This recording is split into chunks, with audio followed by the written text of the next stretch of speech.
په مزار شریف ښار کې د اسلامي امارت د بریا په مناسبت د دغه ښار د پاکولو په موخه یو عمومي حشر ترسره شو.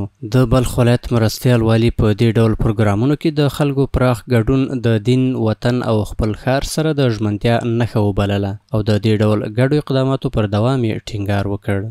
همگی انسان‌ها و مسلمان متدین و هر کسی که باش مسئول است یا غیر مسئول است به این نظافات حمایتش بکنه و کمکش بکنه، همکاری بکنه و چون که شهر ما خانه مشترک کل ما و شما است و همگی اینجا شریک است، از خاطر یک صفا شود، زیبا شود.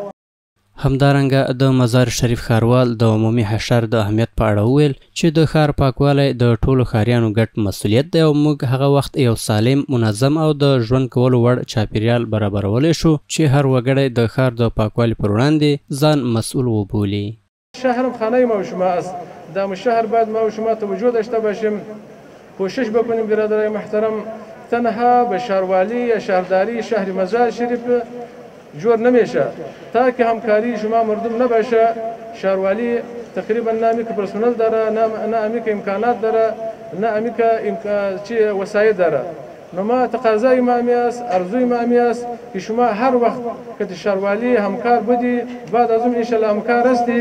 په همدې حال کې د بلخ د اطلاعات او کلتور رئیس د ټولنیزو او ښاري مسؤلیتونو په ترسره کولو کې د خلکو له پوهاوي استاینه وکړه او ټینګار یې وکړ چې د ښار د پاکولو کلتور باید په یو ملي او دایمي خوځښت بدل شي. ښار پاک ساتل، نظافت راوستل دا د هر مسلمان خپل مسؤلیت جوړیږي. ټوله په دغه برخه کې باید موږ او تاسې پوره کوشش وکړو او همکاري وکړو. ښار زموږ د ټولو مشترک ګډ ښار دی. یوازې مسؤلیت د ښاروالۍ مسؤلیت نه دی، باید ټوله په دغه برخه کې متوجه واوسو او ټوله په دغه برخه کې هڅه وکړو. بلخوا د مزار شریف ښار د بیلابیلو ناحیو مسؤلینو وویل چې دا ډول پروګرامونه نه یوازې د ښار په پاکوالي کې مرسته کوي بلکې د خلکو ترمنځ د همکارۍ، یووالي او مسؤلیت منلو روحیه هم پیاوړې کوي. کار در تمام ساحات و در تمام نقاط ناحیه نوم جریان داره. چوک خبرنگارا است، چوک قرآن شریف است، چهارراه شهروالی است، سرک دشت شور است و همچنین سرک ناحیه که فعلا شما در اینجا حضور داریم.